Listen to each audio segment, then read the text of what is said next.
We're back. We had so many good responses in the first couple videos. Doing another video, welcome to Plathville, season 4. Here we go. These are gonna make it better, okay? I promise. I mean, the only thing you'll find in a small town that's close to pole dancing is like dancing with poles. trees. Like, yeah, trees and like going down the street and being like. It's like a pole. I was kind of curious, like if anybody wants to say what got you into pole. Actually, I went into it for the workout part of it, the fitness part. Didn't realize how hard it was going to be. I went I went in for the fitness. We see there was Gold's Gym, Planet Fitness. Let's do pole. I'm sorry, who does that for fitness? I think also for us, there's like a lot of mental stuff that like working through that, like we both grew up in a very conservative environment where like women's bodies were shamed and like moving sensually or wearing revealing clothing, anything like that. So I find like even as an adult, even though I don't believe any of that stuff, I still have mental blocks. Yeah, we all do. You know, we're all shaking off the programming. Yeah. See, that's very insightful. Well, first up, of course, you know, the producer sat down and asked her to ask questions. I want to hear your stories, which I wonder how many times strippers or pole, whatever, if they ask these kinds of questions, maybe they do, but that part's staged. But what's insightful to me, of course, is a few things what they both just said. One is, of course, I grew up in a conservative environment where women's bodies were shamed. Now, I was not there when she was a child. I don't know how she was raised. But my first gut reaction is I strongly suspect she's probably part of a conservative Christian home. And in general, I don't know about her particular situation, but in general, conservative Christian homes do not teach at all that the body's something to be shamed or shameful. That's false. Now, again, maybe in her experience that was true. I'd be surprised if that's really true, that she was taught by her parents, you should be ashamed of your body. I don't find that persuasive at all. In the Christian worldview, at least, had they said that, the Christian worldview, that's gibberish. God designed the human body and sexuality, and it's a good thing. I suspect what it is, and I don't know her particularly, but I suspect this is such a common thing I've heard all my life in ministry. That's why I'm talking about it. And that is, what usually ends up happening is we have parents who mean well, who teach the children about how we don't do those kinds of things in those certain kind of environments. So when she says like, we can't wear revealing clothes, we can't show our body, right? Because showing your body, showing naked parts of yourself or almost naked parts of yourself to people to whom you're not married, that is shameful. That is, in the common parlance, that is to say, it's something you shouldn't do in the Christian worldview. Why is that? Because sexual organs are used for sex, and sex is supposed to be experienced in a heterosexual marriage. In the Christian worldview, that's true. And so, probably grew up in that environment. It's very sad if she were ever taught that the body is something to be ashamed of. There's nothing to be ashamed of with the human body, nothing. And so if that's her view, I hope she does change that view very much. I don't know, I'd go to a pole dancer for that, but you can learn that either way, but that's good. I mean, maybe that's the learn. I just got out of a relatively, I guess, sort of controlling relationship, just to the point where this would not be okay. Yeah. But I'm really glad we're doing it. Girl says, and I came from a controlling relationship and so forth. Also, again, I wasn't there in all the conversations that had. Based on the TV show, the previous dude, Max, that she was dating, didn't strike me at all as a controlling person. So when she said he's controlling in that he would never allow me to wear things like this, right. See, it's one thing, and this I noticed that in people's relationship as well, they often say things like this. If so-and-so disagrees with this, therefore they're controlling. That doesn't logically follow, nor does it morally follow. It just doesn't. I don't prefer green beans. I don't, and I don't want to eat them. But I'm not controlling you not to eat them. That's just my preference. And so just not controlling at all. But when we have bad boundaries, we think other people's having a different self, having a different opinion, a different view, somehow is oppressing me. And that is common all through our culture, and that's just false. The last thing that really stands out is the main teacher instructor says, yeah, we're all trying to get over our programming. We all have a program, particularly from our childhood. It's also extremely common in today's culture to think that the moral values that we have today, they are merely preferences fobbed off on us inadvertently from previous generations' opinions about things. And so what every generation needs to do is just transcend and evolve past the backwoods, stupid views that our parents had, and they had to get away from their backed off stupid views their parents had, and so forth forever. And this idea that society is always evolving is this is called progressive social evolution, I think is absolutely ridiculous nonsense. It's just, anybody who studies history knows that's stupid. And not be mean, it's dumb. It's just, no, you can't study history for 1 second. Any intro to history class and realize what they're saying is true. But most people are not historians, they don't know anything about history, and so you say things like, yeah, we're all trying to get rid of our programming. The real question is not whether or not, this is the key, this is what's so key. The question is not whether or not your parents believed it. The question is whether or not what your parents believed is true or false. It is irrelevant where it came from. My parents taught me 2 + 2 equals 4. That's all stupid. We've all grown past that. We all know it doesn't equal 4. Why do you know that? Well, because my parents taught me that. Whatever. And their parents probably taught. We're trying to deprogram ourselves from society. We all know that 2 + 2, well, that sounds dumb, doesn't it? Right, it is dumb. That's because it's the same thing with moral values. But see, in relativism, moral values are something you just dismiss because time marches on. And so you say things like, you're on the wrong side of history because time's just marching on. Moral values don't work that way. So she might disagree and say, no, I love showing myself as half naked rolling around on a pole. Okay, but I wouldn't blame your parents for that and say they're just so backwoods. Practice our ballet. Well, we have a studio now to practice in. It's easy carrying it like this. Today, I'm helping the little girls get settled in their new bedroom. I like your head. We're moving from that bedroom back there to the exercise room so that Dad can be in that bedroom. Yeah. Where should we put these chairs? Over there would be a good little spot. You could have the 2 chairs. Barry has offered to move his things to another bedroom and let me have the master bedroom. It may seem by moving back in that Barry and I are reconciling, but that's actually not the case.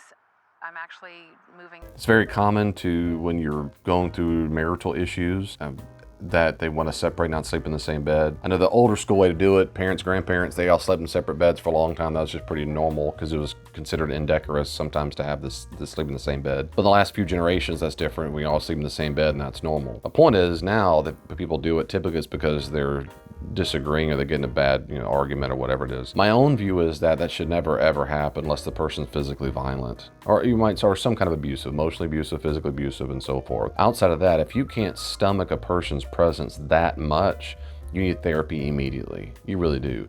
Maybe it's for one night. Maybe the person really overstepped the bounds and you're crying all night long and you need a break. That makes sense. But as far as taking residence up in another room because you can't tolerate, man, I wouldn't do it at all. If I'm gonna move over here, forget you. You need therapy, and that's a bad sign. What you're doing is you're practicing separation, then you're gonna practice divorce. And in my marriage counseling, I rarely promote separation. Separation only happens if there's an abusive situation. Otherwise, you're practicing divorce in most instances.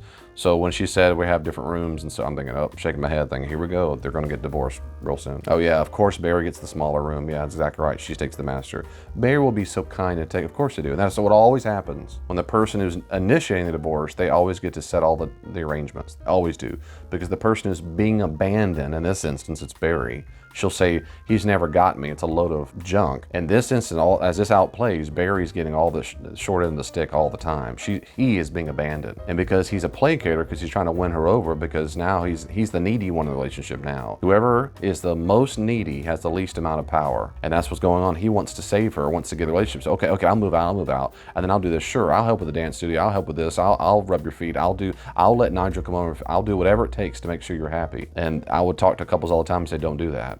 Don't do that. You're not some little sycophant child who's gonna go beg for attention. That's not healthy.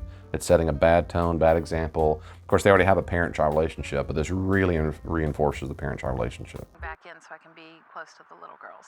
I mean, Isaac and Lydia too, but they have full-time jobs now and they drive and they are gone a lot. So do you like your new room? Yeah. It's nice too having you right next to my bedroom. That's kind of fun.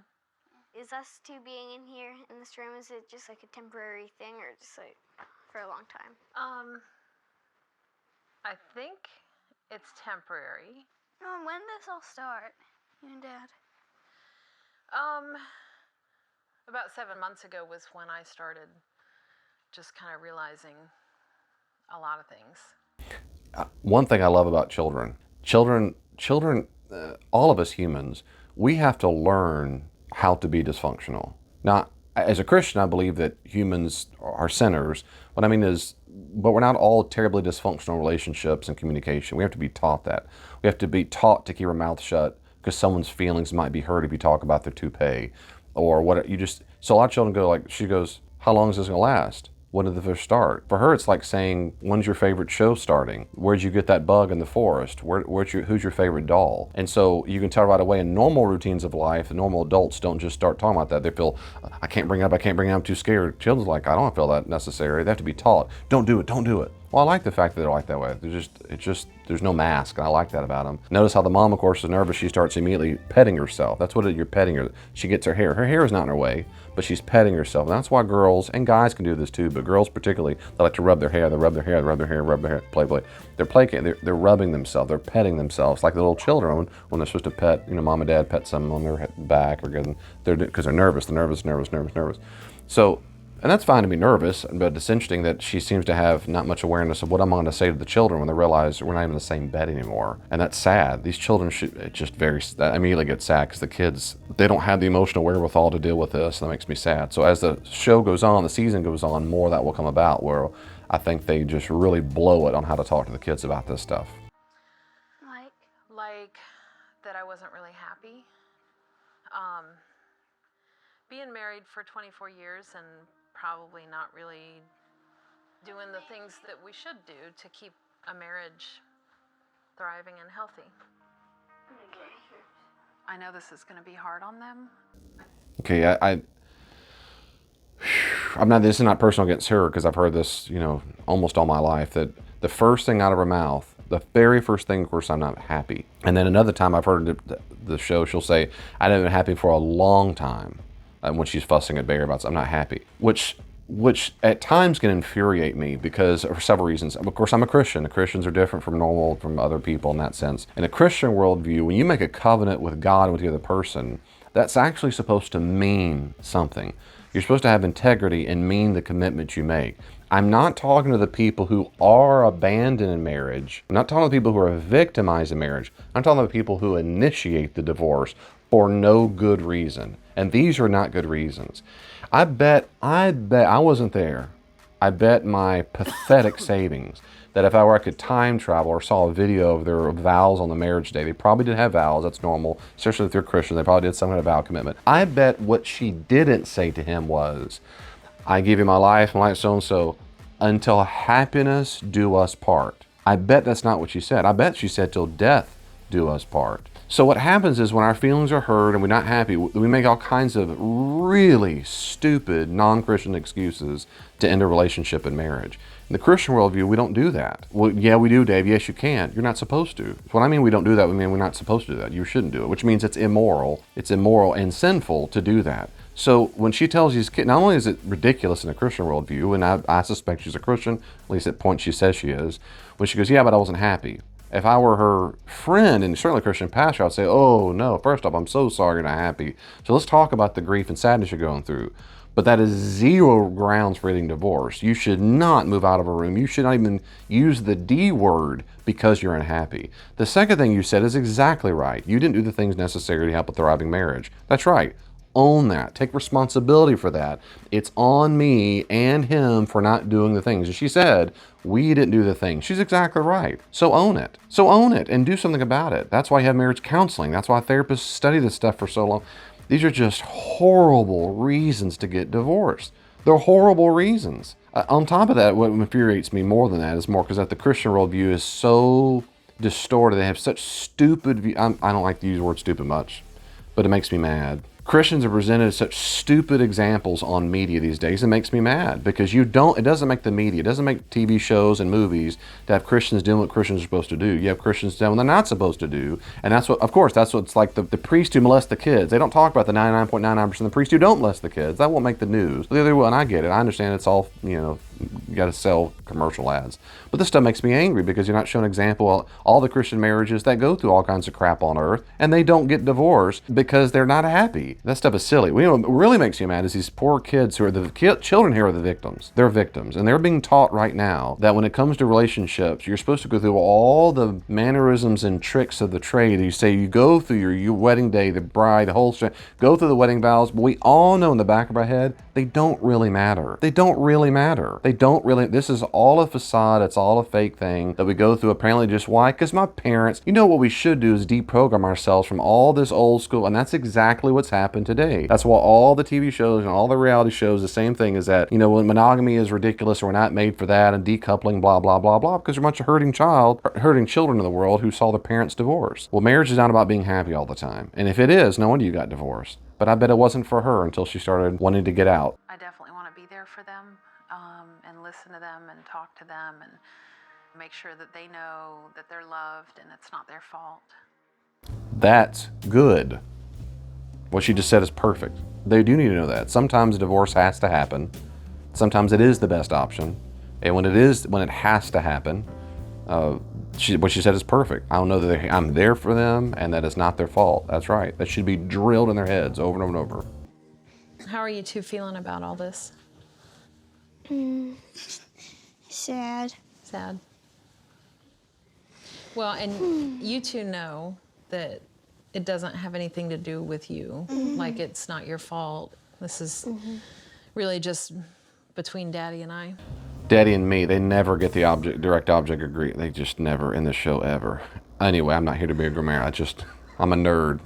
So they always get that wrong. I love the first question, which is, how do you feel? That's how you're supposed to ask it. You're supposed to say, how do you feel? Not, do you feel blank? Now, you can ask, do you feel blank if they have no idea what words to use. I get it. But in general, the best thing is, how do you feel? And they said sad. And then she said, and also, and I appreciate you trying to say, you know, it's not your fault, but that's not what you should do. That's not, parents, don't do that, please. Please don't do that to your children.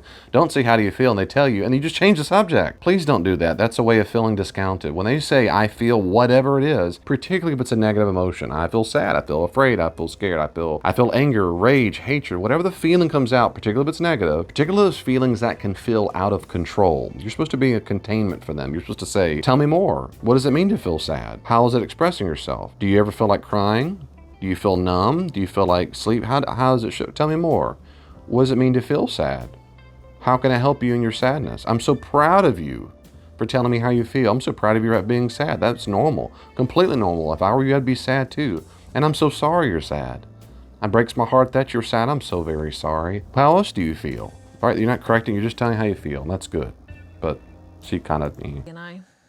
We're gonna make sure that your lives change as little as possible, and Dad and I will always be friends. You know, like a lot of people, when they get divorced, it's a big mess. We're committed to staying friends. When you what? When we what? When they what? Just a lot of people when they what? when they separate.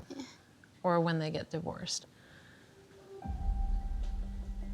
I'm trying to be honest with the girls, at the same time trying to not give them more details than they need right now, and I accidentally let the word divorce slip. So far, I've just talked to the children about us being separated. I mean, it's new territory for me. I'm doing the best I can, but I guess I slipped up.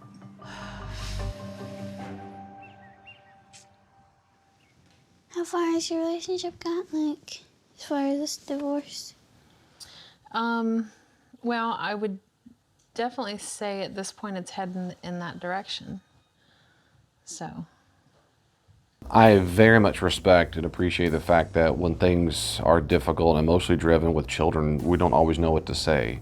And it looked very genuine. She's like, I must have blown that up. And she seems to have real enormous shame. She's very shame-driven herself. So when she looks down, she looks very defeated, which she probably got a lot from her own childhood, is that if I mess up, I'm really a bad person. And that's sad too, because she shouldn't feel the shame for not doing it right all the time. That's normal. But I do have a deep respect and empathy for her when you feel like I've really blown it with my kids and so forth. So I don't doubt the feelings are genuine. That is, not only do I feel sad about Barry and I don't feel happy anymore and my marriage coming in, I don't want my kids to be sad. I'm sure those things are true. Simultaneously, there's a degree to which she's just claiming to be the victim. And instead of just, I'm going to own my relationship, my marriage, I'm going to dig in, we're going to get the right thing. Instead, it's just, so I'm sorry that she feels sad that she didn't say it correctly in her own view. At the same time, stop being a victim. Stop being a victim.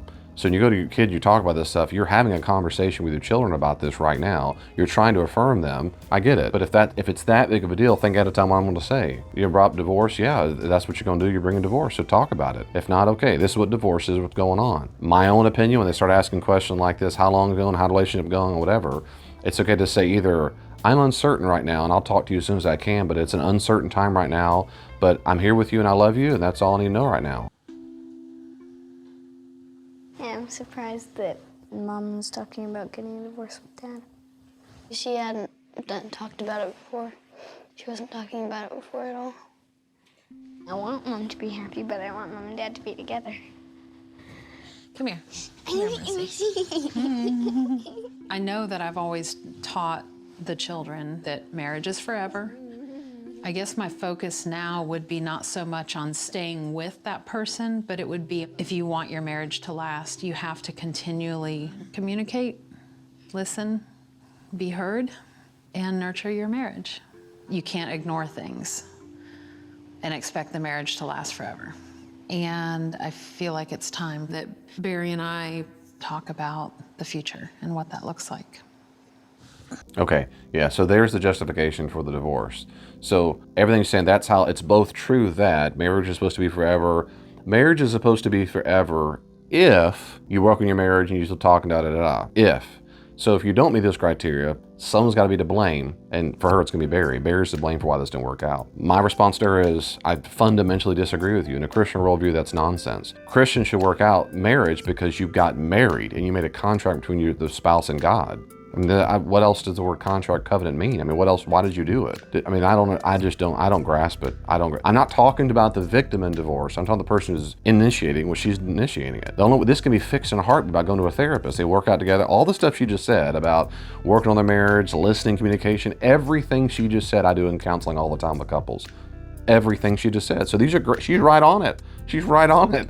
It just breaks my heart she didn't go do something about it. And it's unnecessary. It's unnecessary. All right, here's another clip where they are talking about what's going to happen in the relationship. We will at some point be living in separate houses. So we're not sure where and we're not sure when. So as soon as she said that, my view, as soon as she said that, and I've had to be there in conversations or help encourage people how to talk about divorce, the first thing I said, you're not ready to have the conversation.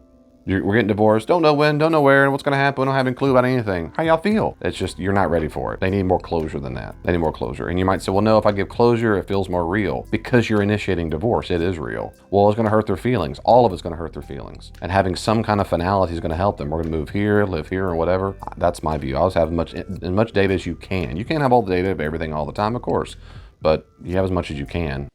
There's one thing I'm feeling more than anything. It's just uncertainty with how the next year or so is going to go. I'm just trying to think of ways that we could just make the best of it, and just as long as we all love and support whoever we can of our family, I feel like we'll be able to make it okay. But, you know, generally we want you to feel comfortable being where I'm at versus where your mother's at.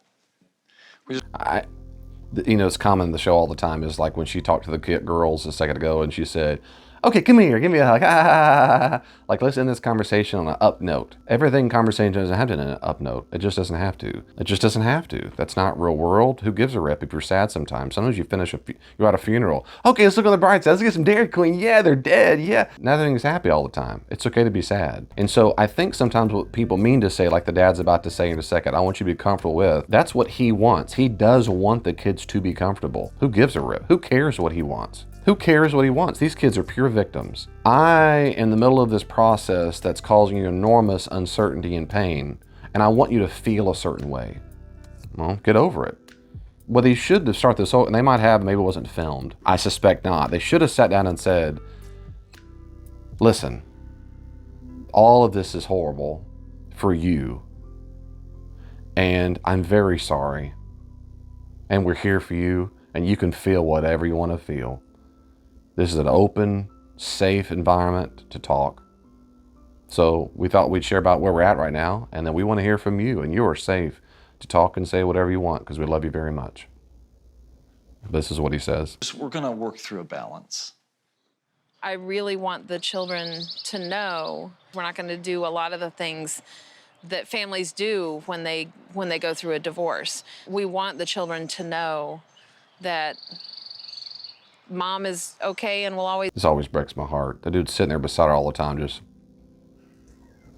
I mean, granted, once, but it just breaks my heart because they're always. I mean, she's abandoning him. He doesn't want it at all. He's a pure victim in this environment right now because they could have gone to counseling. In this instance, he's being a pure victim, and she's the perpetrator. And he's sitting there trying to be all sweet and gentle about it, and he is. He didn't have to be. As soon as she said, "I want a divorce," he could have got his stuff and got out.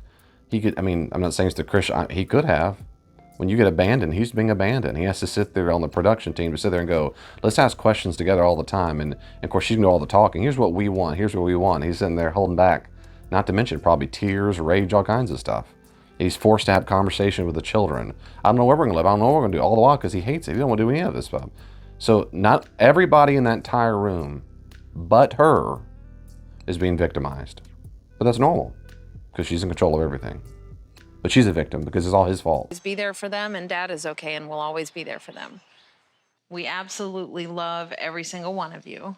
I do, and Dad does. Right? You know that. Okay. And we're friends. We've been friends as long as we've known each other, and we'll always be friends. And we're going to try to make this as easy as possible for you guys. We still have to figure out who's going to be out of the house. Who is going to stay. I appreciate, I think, what she's trying to say, which is we're friends, we're not enemies, we're not going to be killing each other. And I do, I get it. That's not what the kids want to hear. They don't want to hear that. They don't want to hear it. They don't need to hear we're going to be friends. They don't give a rip. It just doesn't matter. To the children, their world's coming down. It's being torn apart. Everything about their whole life, they've lived in this isolated bubble commune. Their parents are getting divorced. The whole world it's just coming undone. Oh, they're friends? Okay, thank you. I'm better. What's for dinner? They don't give a rip. It's just the dumbest. It's like telling people after schools get shot up, hey, I'm thinking about you. They don't give a rip what you're thinking about. They want their child back. They don't give a rip. But people want to say something to try to make them feel better. That's what she's trying to. But she doesn't need to do that. She needs to sit there and let them be angry or sad or whatever and say, here's what's going on. And I know this is horrible for you. Now, if they say, are you and Dad still friends? Well, yeah, answer the question. That's what they want to know. But she's just trying to make them feel happy because she feels guilty. She should feel guilty. With the children and live with them, and who's going to live somewhere else. And it makes sense that would be me because Barry has a full-time job. Mommy, what about when you go away? Or like if Isaac and Lydia... I thought she was going to say, it makes sense to me than me because I'm the one abandoning him and the entire family. That's not what she said. You aren't here? Will you just be going places? I mean, I'll be here all the time, once Dad moves out or, I realize that I've been gone a lot during all of this transition, and it's been hard on the little girls. Some of it was dealing with everything I had going on. Some of it was, I don't really like being there with Barry as much. I mean, just to be honest. So once we're settled into whatever the new living arrangement is, It's not going to be even an issue. If by chance you're watching this and you're newlyweds, if you think that not wanting to be around your spouse is grounds for divorce, I'd get divorced now. It's gonna happen. Or don't think marriage is based on whether or not you like your spouse every second. That is so silly and childish. You'll always be cared for. Amber's the quiet one. She's like that. You okay? Yeah, all right. I just remember Mom saying... That stuff just, you okay? You okay? Of course, like I'm saying again, you're doing, they're going to say good, not well, because the grammar, you're going to do well, right? You're going to do, you're doing, okay, and bless her heart. She's, oh, yeah. No, she's not at all. No, she's not. Like, can you, and he can't read body language, I guess, at all, or maybe he can, doesn't want to admit it. But, none of the kids can even look at their eyeballs. The brother and the son, he's looking down almost the whole time. She is too. She's biting her lip. That's quivering. That's a sign that I'm trying not to cry, and I'm anxious. And her cheeks are red. Those are a sign that she's having blood pressure. The blood's flowing to the face, which means she's feeling very anxious right now. And that's also sometimes fighting back tears. And so she feel okay, and then she gets attention. Oh, yeah. No, she's not okay. It's okay not to be okay. It's just okay not to be okay. And you might have been raised in a home where you were not told that, what I just said. It's okay not to be okay. You were told what to feel all the time, and you had to be happy. And that's a load of junk. It's a load of junk. How do you feel right now? It's okay to be upset. It's okay to be angry. It's okay to feel numb. It's okay to feel nothing. How do you feel? Don't tell them what to feel. Don't tell people what to feel. That's ridiculous. You're not don't be a control freak. And I know the dad's devastated, and he should be. He can say the same thing. I'm devastated too. I don't want this at all. But we're gonna try to make the best of the situation. Thank you so much for watching. I hope you liked it. I hope you learned something from it. If you don't mind, click subscribe, share this video with your friends, click like, and hey, write some comments down there. Let us know what you think about what I said. I also have a second channel, Dr. David Pendergrass Shorts. I'm also on TikTok. Check out my videos on TikTok. Follow me there and share with your friends if you want to see content under 60 seconds. See you online.